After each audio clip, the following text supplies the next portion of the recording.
Okay, it's the day after Thanksgiving and you have all these leftovers. What do you do with them?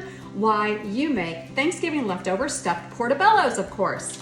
And so I've started with a couple big portobello mushroom caps and I roasted them in a 425 oven for about 15 minutes just to give them a head start.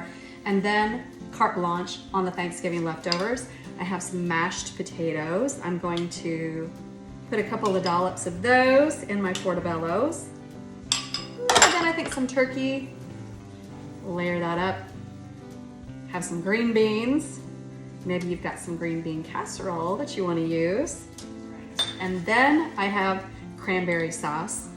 This is my Don't Be Hating cranberry sauce. You can use a canned cranberry sauce or whatever, but I want mine to be a little bit spicy, so I'm gonna add some SRIRACHA now. And it's just gonna be that sweet tart heat flavor that I love. And then I'm gonna dollop a little bit of this here and a little bit of this there. Then I think maybe just a little bit of cheese. I had some leftover smoked Gouda from Thanksgiving.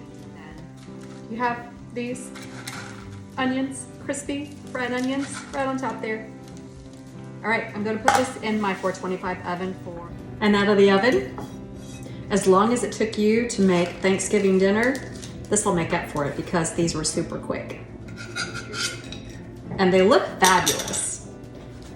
Get this out of the way. And then you just dig in. All that goodness of Thanksgiving repeated in a portobello mushroom. Yum.